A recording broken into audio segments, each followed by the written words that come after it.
ہم sub class rooms میں بیٹھے ہیں، لیکن کیا ہم نے کبھی سوچا ہے کہ ایک بہترین سبق کے پیچھے ہم، کیا جادو ہوتا ہے؟ ہم، وہ کون سی چیز ہے جو ایک گھنٹے کو دلچسپ بنا دیتی ہے اور دوسرے کو بورنگ؟ بالکل. آج ہم اسی پردے کو ہٹانے والے ہیں۔ ہمارے پاس کچھ تعلیمی نوٹس ہیں جو ہمیں تدریس کی خفیہ دنیا میں لے جائیں گے، ایک سبق کے بلو پرنٹ سے لے کر ہم، طالب علم کے پورے تعلیمی سفر کے عظیم و شان ڈیزائن تک۔ جی. اور یہ صرف اساتذہ کے لیے نہیں ہے. میرے خیال میں یہ ہم میں سے ہر ایک کے لیے ہے، کیونکہ ہم سب کبھی نہ کبھی طالب علم رہے ہیں. صحیح۔ یہ اپنے سیکھنے کے تجربے کو ایک نئے زاویے سے دیکھنے کا موقع ہے. آج ہم اس فن کے پیچھے چھپی سائنس کو سمجھنے کی کوشش کریں گے. تو آئیے اس سائنس کی پہلی پرت کو کھولتے ہیں، اور وہ ہے منصوبہ بندی۔ ہم، نوٹس کے مطابق منصوبہ بندی کی 3 سطحیں ہیں: سالانہ، یونٹ اور روزانہ کا سبق۔ جی. یہ تو ایسا ہی ہے جیسے آپ پہلے دنیا کا نقشہ دیکھیں، پھر اپنے ملک کا، اور آخر میں اس گلی کا جہاں آپ نے پہنچنا ہے۔ بہترین مثال ہے. اور جب ہم اس گلی یعنی روزانہ کے سبق کی تفصیل میں جاتے ہیں تو ہمارے نوٹس ہمیں جان فریڈرک ہربرٹ کے ایک کلاسک ماڈل سے متعارف کرواتے ہیں. اچھا۔ یہ کوئی عام سی چیک لسٹ نہیں، بلکہ یہ سیکھنے کی نفسیاتی عمل پر مبنی 5 مراحل کا ایک فریم ورک ہے. اچھا، تو یہ صرف اقدامات کی فہرست نہیں ہے، بلکہ اس کے پیچھے ایک گہری سوچ ہے۔ پہلا مرحلہ کیا ہے؟ پہلا مرحلہ ہے تیاری یعنی پریپریشن. اس میں استاد طالب علم سے کچھ ایسے سوالات کرتا ہے یا کوئی ایسی کہانی سناتا ہے جس سے ان کا پچھلا علم تازہ ہو جائے اور وہ نئے موضوع کے لیے ذہنی طور پر تیار ہو جائیں. آپ کسی کو ٹھنڈے پانی میں دھکا نہیں دے سکتے، پہلے آپ اسے پانی کے درجہ حرارت کا عادی بناتے ہیں. یہ بالکل وہی عمل ہے. یعنی دماغ کے لیے ایک طرح کا وارم اپ۔ آپ کسی پر اچانک نئی معلومات نہیں پھینک سکتے۔ ٹھیک ہے، جب دماغ تیار ہو جائے تو اگلا قدم کیا ہوتا ہے؟ اگلا مرحلہ ہے پیشکش یا پریزنٹیشن. اب استاد نئے مواد کو، نئے تصورات کو ایک منظم طریقے سے پیش کرتا ہے. یہ سبق کا وہ حصہ ہے جسے ہم عام طور پر لیکچر سمجھتے ہیں. ٹھیک ہے۔ لیکن ایک اچھا استاد اسے صرف معلومات کا تبادلہ نہیں بناتا، بلکہ کہانی کی طرح بیان کرتا ہے. اور میرے خیال میں تیسرا مرحلہ ان دونوں کو جوڑنے کے بارے میں ہوگا۔ بالکل. تیسرا مرحلہ موازنہ یا کمپیریزن ہے. یہاں استاد نئے علم کو پرانے علم سے جوڑتا ہے. وہ پوچھتا ہے، اچھا، جو ہم نے آج سیکھا وہ اس سے کیسے ملتا جلتا ہے جو ہم پچھلے ہفتے پڑھ چکے ہیں؟ اچھا، اس سے دماغ میں نئے کنیکشنز بنتے ہیں اور معلومات بکھری نہیں رہتی. یہ تو بہت اہم ہے۔ اکثر چیزیں اس لیے بھول جاتی ہیں کیونکہ ہم انہیں کسی پرانی چیز سے جوڑ نہیں پاتے۔ چوتھا مرحلہ کیا ہے؟ چوتھا مرحلہ عمومیت یا جنرلائزیشن کہلاتا ہے. اس کا مطلب یہ ہے کہ جو مثالیں یا حقائق پیش کیے گئے ان کی بنیاد پر ایک بڑا اصول یا نتیجہ اخذ کیا جائے. جیسے سائنس کے تجربے میں؟ کہتا ہے اور اسے بڑی تصویر نظر آتی ہے. اور آخر میں سب سے اہم حصہ، اس علم کا کرنا کیا ہے؟ یہی پانچواں اور فیصلہ کن مرحلہ ہے، اطلاق یعنی اپلیکیشن۔ علم تب تک بیکار ہے جب تک اسے استعمال نہ کیا جا سکے۔ بالکل. اس مرحلے میں استاد طلبہ کو کوئی مسئلہ، کوئی سوال یا کوئی سرگرمی دیتا ہے جہاں وہ اپنے نئے سیکھے ہوئے علم کو استعمال کرتے ہیں. اس سے علم صرف یادداشت کا حصہ نہیں رہتا بلکہ ایک ہنر بن جاتا ہے. تو یہ 5 مراحل، تیاری، پیشکش، موازنہ، عمومیت اور اطلاق، یہ تو صرف ایک لسٹ نہیں لگ رہی، یہ تو انسانی دماغ کے سیکھنے کا کوئی آپریٹنگ مینیول لگتا ہے۔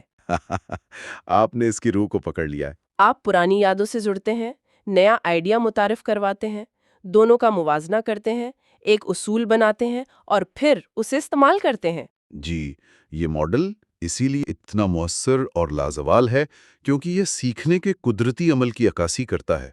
لیکن ان نوٹس میں ایک اور دلچسپ بات بھی ہے. وہ کیا ہے؟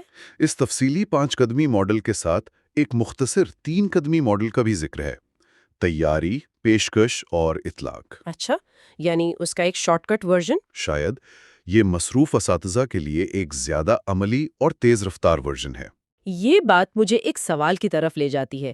یہ سب کچھ تھیوری میں تو بہت اچھا لگتا ہے، لیکن کیا ایک استاد کے لیے جس کی دن میں 6 کلاسیں ہوں، ہر روز ہر سبق کے لیے اتنی گہری منصوبہ بندی کرنا ممکن ہے؟ یہ ایک بہت ہی عملی سوال ہے.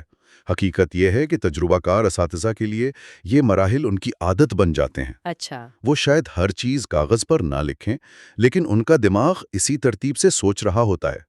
تاہم نوٹس میں سبق کے منصوبے کے کچھ عملی حصے بھی بتائے گئے ہیں جو عام طور پر لکھے جاتے ہیں۔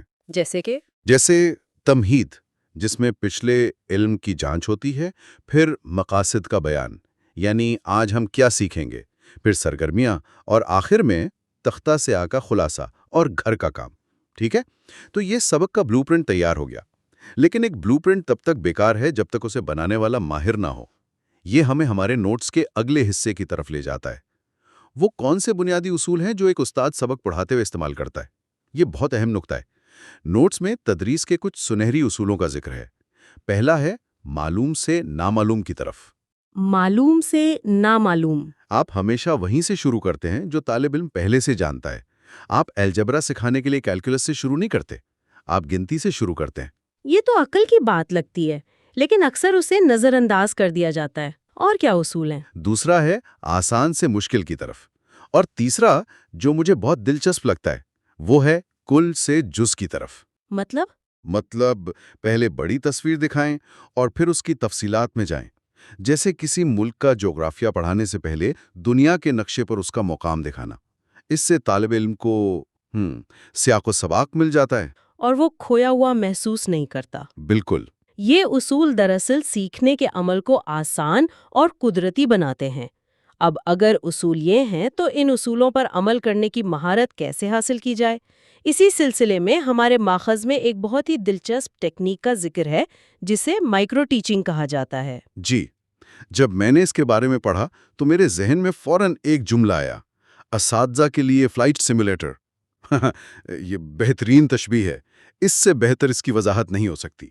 مائکرو ٹیچنگ بالکل یہی ہے۔ اچھا؟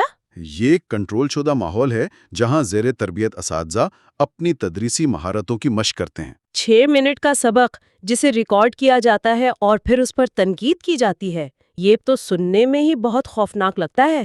لیکن میں سمجھ سکتی ہوں کہ اصلی طلباء سے بھری کلاس کا سامنا کرنے سے پہلے یہ ایک محفوظ طریقہ ہے۔ جی، خوفناک ضرور ہے، لیکن انتہائی مؤثر۔ نوٹس میں اس کے پورے چکر کی تفصیل دی گئی ہے۔ پہلا مرحلہ منصوبہ بندی ہے، پھر آتی ہے تدریس جو صرف 6 منٹ کی ہوتی ہے۔ صرف 6 منٹ؟ جی، اور اس کے فوراً بعد 6 منٹ تاثرات یا فیڈ بیک کے لیے ہوتے ہیں، جہاں سپروائزر یا ساتھی اساتذہ بتاتے ہیں کہ کیا اچھا تھا اور کیا بہتر ہو سکتا ہے۔ صرف 6 منٹ پڑھانا اور پھر 6 منٹ فیڈ بیک، یہ تو بہت تیز رفتار عمل ہے۔ یہی اس کی خوبی ہے۔ اس کے بعد سب سے اہم حصہ آتا ہے۔ استاد کو 12 منٹ ملتے ہیں دوبارہ منصوبہ بندی کے لیے۔ اچھا، فیڈ بیک کی بنیاد پر؟ جی، وہ فیڈ بیک کی بنیاد پر اپنے سبق کو فوراً بہتر بناتا ہے۔ پھر وہ اسی سبق کو 6 منٹ کے لیے دوبارہ پڑھاتا ہے اور آخر میں اس پر دوبارہ تاثرات دیے جاتے ہیں۔ یہ پورا چکر تقریباً 36 منٹ کا ہوتا ہے۔ یہ تو تدریسی مہارتوں کے لیے ایک ہائی انٹینسٹی ورک آؤٹ جیسا ہے، لیکن اس سے کون سی مخصوص مہارتیں بہتر ہوتی ہیں؟ کیا یہ صرف عمومی طور پر اچھا پڑھانے کے بارے میں ہے؟ نہیں، یہ بہت مخصوص مہارتوں کو ہدف بناتا ہے۔ ہمارے نوٹس میں اس کی ایک فہرست دی گئی ہے۔ ایک مہارت ہے تمہید باندھنا، یعنی سبق کا آغاز کیسے دلچسپ بنایا جائے۔ ایک اور ہے محرک میں تبدیلی، یعنی اسٹیمولس ویریشن۔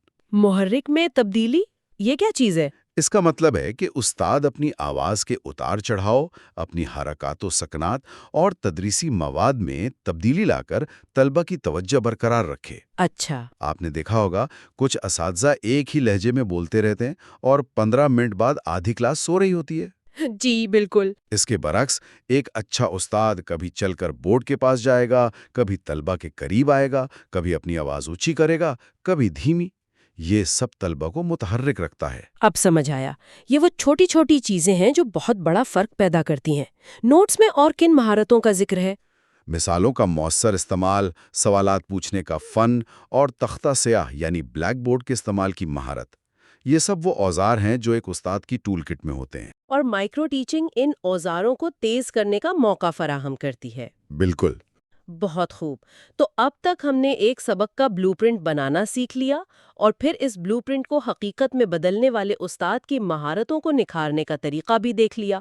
لیکن یہ سب کس سمت میں جا رہا ہے؟ اس سفر کی منزل کیا ہے؟ میرے خیال میں یہ ہمیں گفتگو کے آخری اور سب سے بڑے تصور کی طرف لے جاتا ہے، نصاب یا کریکولم. آپ نے بالکل صحیح طریقے سے تمام نکات کو جوڑا ہے. انفرادی اسباق اور تدریسی مہارتیں ایک بڑے مقصد کے لیے کام کرتی ہیں، اور وہ مقصد نصاب فراہم کرتا ہے. ٹھیک ہے. ہمارے نوٹس بتاتے ہیں کہ لفظ کریکولم لاطینی زبان کے لفظ کریر سے نکلا ہے، جس کا مطلب ہے دوڑ کا میدان. دوڑ کا میدان؟ یہ تو بہت دلچسپ ہے. یعنی یہ وہ راستہ ہے جس پر طالب علم کو دوڑنا ہے. تو اس کا مطلب یہ ہوا کہ نصاب صرف کتابوں اور مضامین کی ایک فہرست نہیں ہے. یہ ایک عام غلط فہمی ہے. میں تو ہمیشہ یہی سمجھتی تھی. نوٹس کے مطابق نصاب کی تعریف بہت وسیع ہے. یہ وہ تمام منصوبہ بند تجربات ہیں جو ایک طالب علم اسکول کی رہنمائی میں حاصل کرتا ہے، چاہے وہ کلاس روم کے اندر ہوں یا باہر. تمام منصوبہ بند تجربات؟ مطلب اس میں اسکول کی صبح کی اسمبلی، کھیلوں کا دن اور دوسرے طلباء کے ساتھ برتاؤ، یہ سب شامل ہے؟ بالکل. اس میں پڑھائے جانے والے مضامین، ہم نصابی سرگرمیاں، اسکول کا ماحول، اساتذہ اور طلباء کے درمیان تعلقات، حتیٰ کہ اسکول کی عمارت کا ڈیزائن بھی شامل ہے. واہ! یہ سب مل کر طالب علم کی شخصیت پر اثر انداز ہوتے ہیں، اور یہی وسیع تر معنوں میں نصاب ہے. کتابیں تو اس کا صرف ایک حصہ ہیں. یہ تو ایک بالکل نیا زاویہ ہے.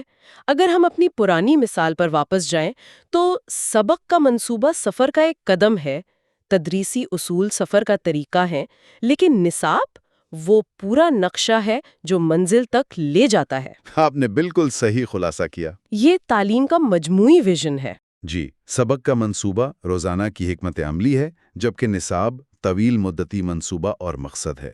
یہ دونوں مل کر ایک طالب علم کے سیکھنے کے سفر کو مکمل اور بامانی بناتے ہیں. تو آج کی اس گہری گفتگو کا خلاصہ یہ ہے کہ ہم نے دیکھا کہ ایک مؤثر سبق حادثاتی طور پر نہیں بنتا، بلکہ اس کے پیچھے ہربرٹ کے مراحل جیسی گہری سائنسی منصوبہ بندی ہوتی ہے.